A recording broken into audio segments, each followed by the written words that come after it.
2025 is just around the corner, and what better way to end the year off than talk about a specific topic? And from the title of today's video, you already know what that is. Now, before I dive into that topic, let me just say this first. Whether you're a new viewer, a returning viewer, an old subscriber, or a recently new subscriber, I'm grateful to all of you for tuning in to any of my videos, whether it's my old videos, my newer videos, whatever brought you to my channel that made you stick around. Thank you. It means a lot to me. I did not expect this growth to happen on this small channel since August of this year to now.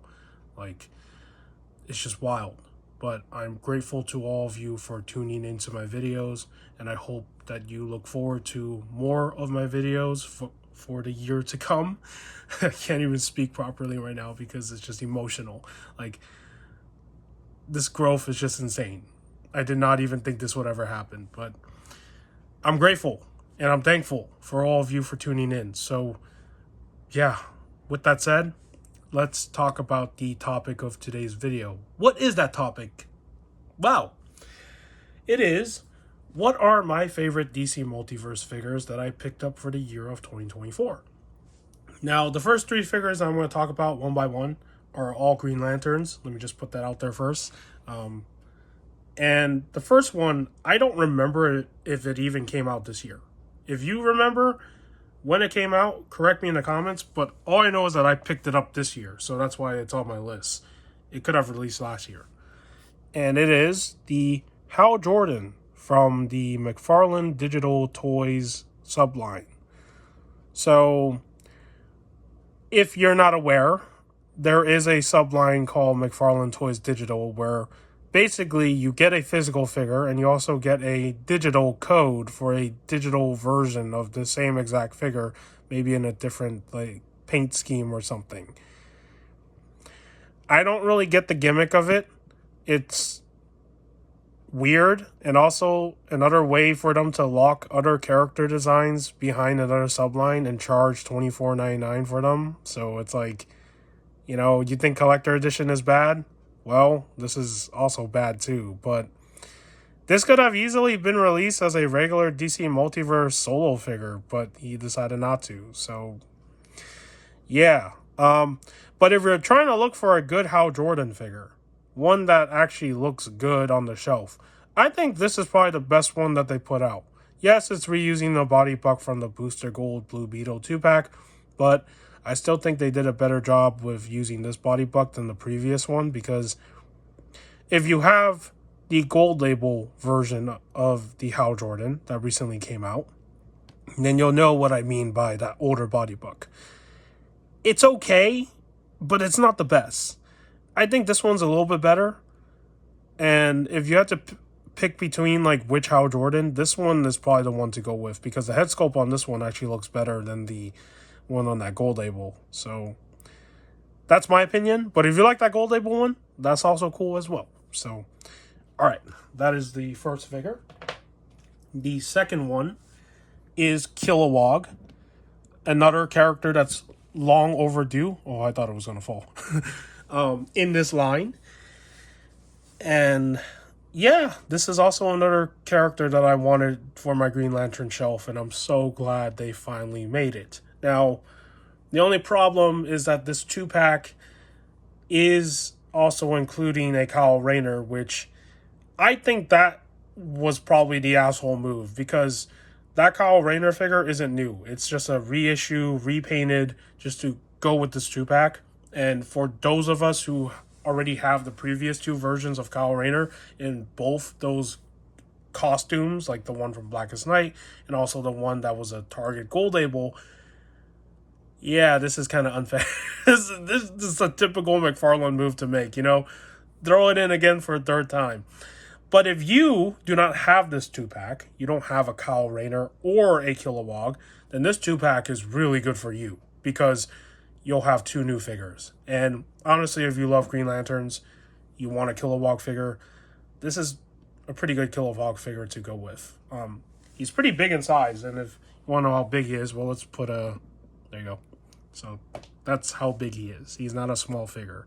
And he has a hammer, He has his own lantern battery, and I think they did a really good job with this figure. So, yeah, definitely worth the pickup, of course. And it did go on sale a couple times recently, but now I think it's jumped back to its retail price. So, if you don't want to pay like $70 for that 2-pack, maybe just wait, because it never sold out. So, you know. And for our third figure, it is the Green Lantern from the collector edition. And what I loved about this one is the fact that he included accessories that were also long overdue for Green Lantern figures. And one of them, of course, being the, this piece right here where they're blasting the energy. That is something that I've been wanting on a Green Lantern figure for so long. And I don't know why it took McFarlane this long for them to finally do this. And the shield is just a bonus. Honestly, if they gave him something else that wasn't a shield, it would still been cool. But the shield is just a nice touch to also have as well. The other accessory would be the communication thing. And the fact that this is also an army builder, where you can build out 4 different Green Lanterns, is also really cool. With one stipulation, though. In order to complete this army builder, you need the platinum, which is something that I said in my review for this figure, was the fact that the platinum is a nightmare to find. So that is the only problem with completing this army builder. And also, most of the figures that are on this list in this video, I do have reviews of. Like, some of them I don't yet. Maybe in the future I will. But for the ones I do, I will link them in the description below if you want to check them out. Shameless plug right here, but I'm going to go with it anyways. So, just putting that out there. All right, and that is all the Green Lanterns. Now we can move on to another figure. This one is kind of a surprise for maybe some of you, but it is the Cassandra Cain Batgirl. Now, I don't know anything about this Batgirl. Like, she's completely a new Batgirl that came out in the story probably like a while ago, but I don't keep up with the comics too much, so I've never heard of this character before. But I picked up this figure because I really love the way they did the wired cloth cape on this figure. I don't know why they couldn't have reused the wiring in this for all their other cloth capes. And what I'm trying to show here is that there is a level of thickness, but it's not too thick and it's not too thin, where it's like the right balance, so you can get this cape into really cool dynamic poses if you want to. And if you collected some of the previous figures that also have like wired capes, you would know that some of them are really thin. Like, it feels like it's really cheap. It probably won't even move. Like, what's a good example of this? The Darkseid from the DC Classics, right? That Megafig Darkseid that recently released probably back in August, September, I don't remember when, but it was like a few months ago. That particular cloth cape on that figure just felt really cheap. It didn't really feel like it can move too much or pose too much compared to like this figure, where the wired cloth cape just feels good. It's not bad in a way where you have to fight with it. Like, for example, when I did the review on that Bane and Batman 2-pack, right, that came out this year, the cape on that Batman had a really thick wiring, and you have to fight with it to get it to pose. Like, that's not good. This one right here, this figure, has the right balance for a wired cloth cape that they should stick with, in my opinion. Now, the body buck on this figure is not new. The body buck on this figure is quite old. It was introduced in 2020 with the first Batgirl that was released in that wave, the whole like build a Batmobile wave. And even though the body buck is old, still a pretty cool figure. And I don't know if you can track this one down anymore because it was a Target Gold label and it's already been like months since this figure came out. So but this is one of the ones that I was really happy to pick up because it was really good for dynamic photography with the way that the cape moves. So really cool. And of course, I already did a little spoiler earlier by showing the size comparison. Of course, Starfire. And if you are like me, who grew up watching that Teen Titans cartoon show, I don't remember when it came out, 2005, 2006, 2007. I don't remember what year, but you know which one I'm talking about. Then you know that if you're building a Teen Titan shelf for your collection, you got to have a Starfire, right? They gave us a Raven from the Beast Boy Build-A-Figure wave. They gave us a Beast Boy. They gave us a Robin. They gave us a, what else did they give us? Cyborg. I mean, I had to use the Flashpoint Cyborg as a proxy, but for Robin, the Tim Drake Robin that recently came out, I use that as a proxy for this shelf now because that one actually looks really cool. But point is, if you're building a Teen Titan shelf of any kind or a Young Justice shelf, you gotta have a Starfire.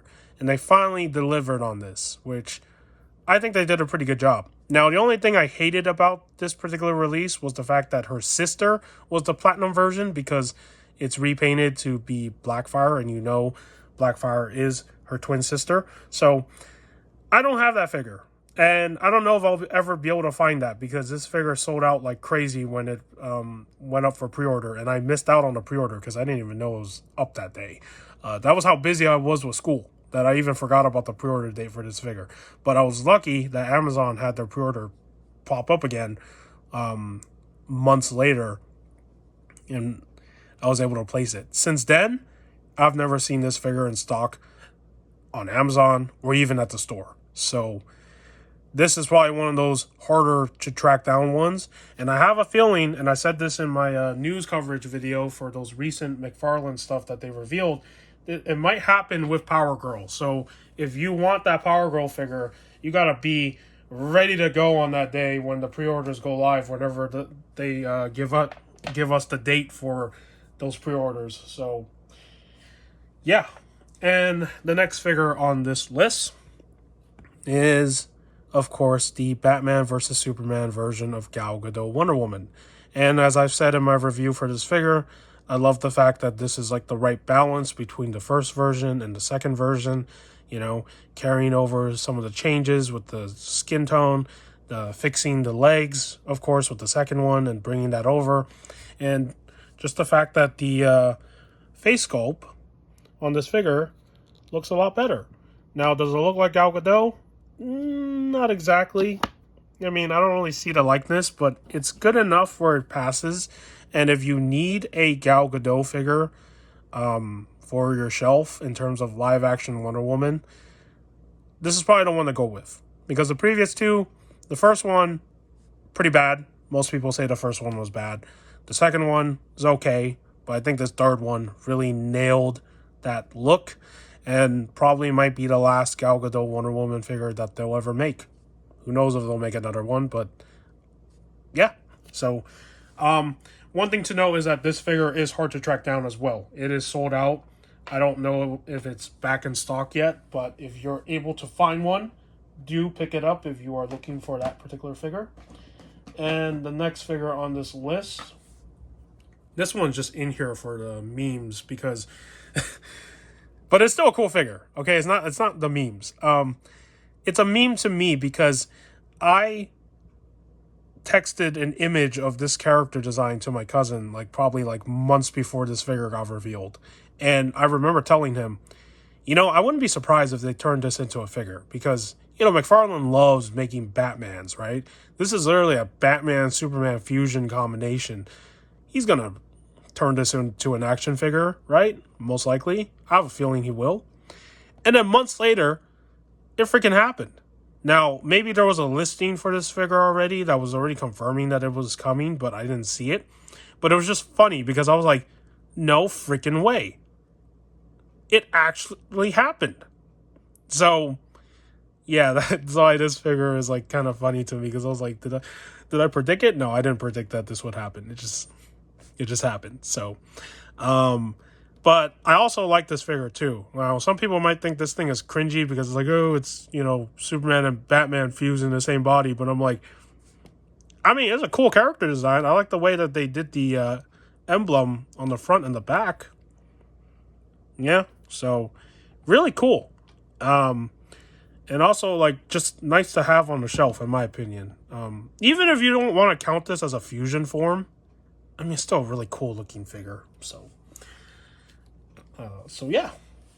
All right, so there's that figure, and then now we can move on to this one right here. It is the Red Hood that I made a review on recently.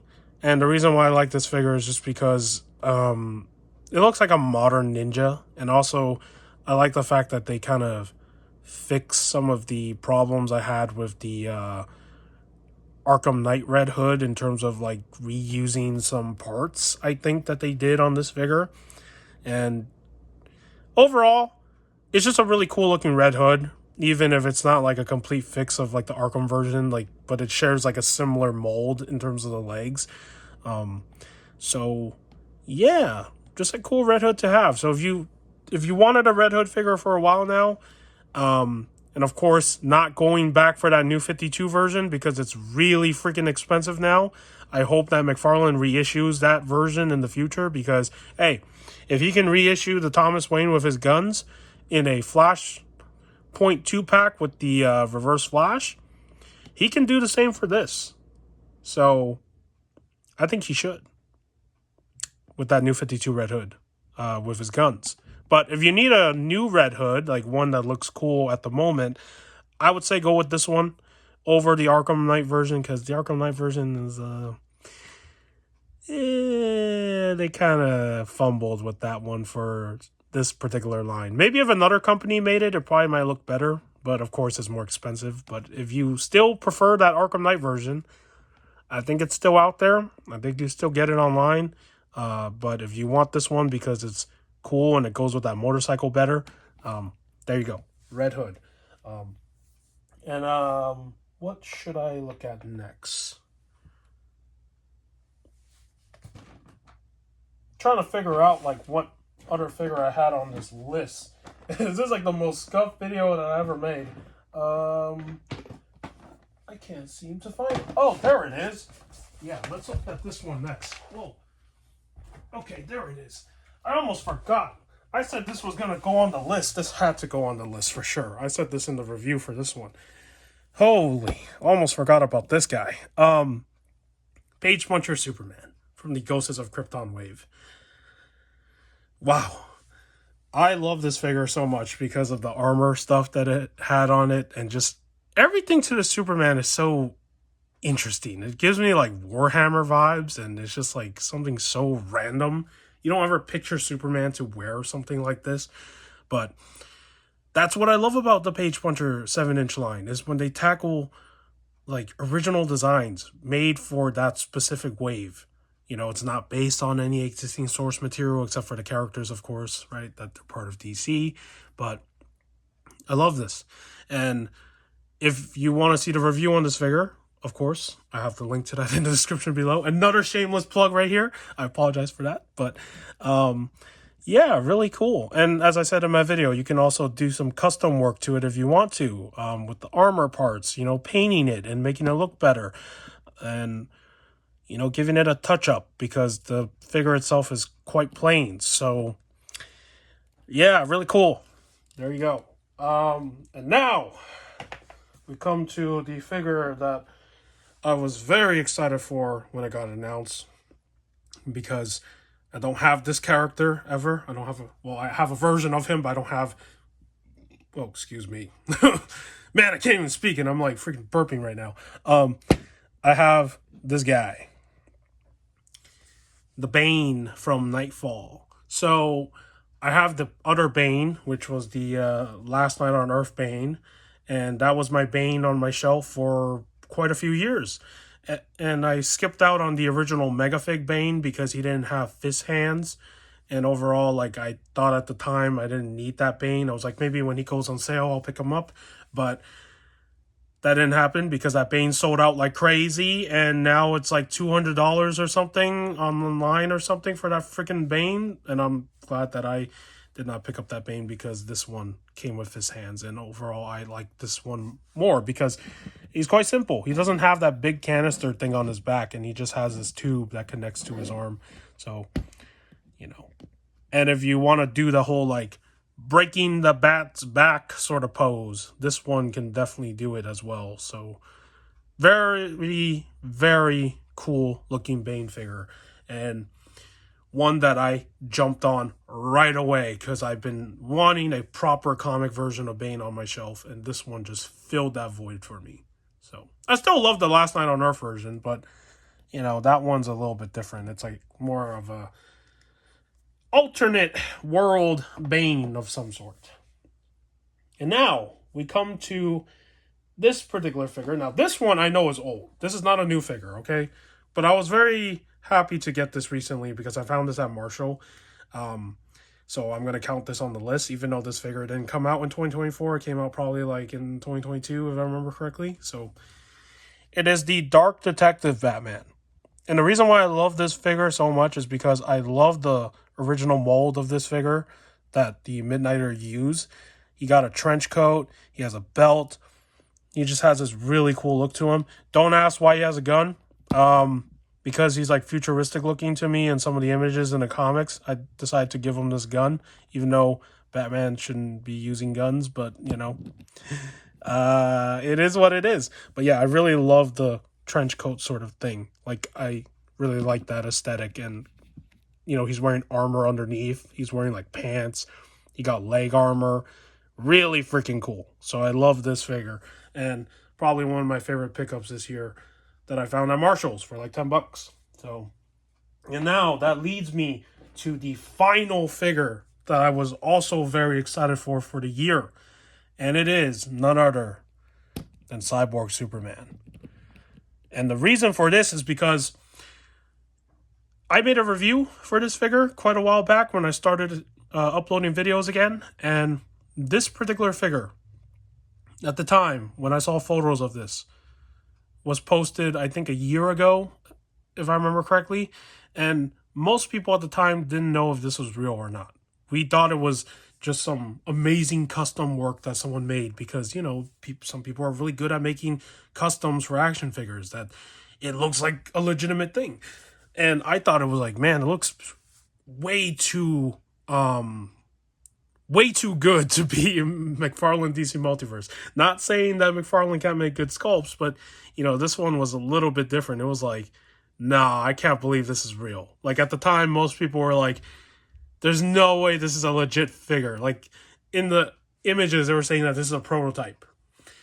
Fast forward to this year, I don't remember when this year, they posted the image of this thing officially, and it was like, no, this is real.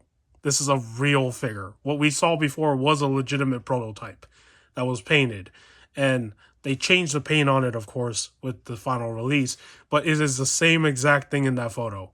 And, I know most of us would want a classic Cyborg Superman. And I think that's still going to happen in the future. Probably going to be a collector edition because, McFarlane. But this is still a really cool Cyborg Superman. And if you can pick this guy up because you're down with this crazy looking version of him where he has a big giant arm and you just think he looks cool aesthetically and you didn't pick him up before, yeah, go see if you can still get him because this is a really cool Cyborg Superman in my opinion. And also this is another figure that can definitely be customized for sure in terms of the paint areas because you can touch up most of the blues, the silvers, whatever you want to do. But this was another figure that I was very excited for 2024. And yeah, and with that said, that is my list of, I guess, figures for DC Multiverse this year that I was very happy to pick up. There might have been other figures this year as well that I didn't put on this list. It's not a top 10 list of any kind. It's just like something that I just wanted to talk about. And these were the ones that I thought of in my mind that I remembered. And I just wanted to share with all of you the figures that I enjoyed for DC Multiverse this year.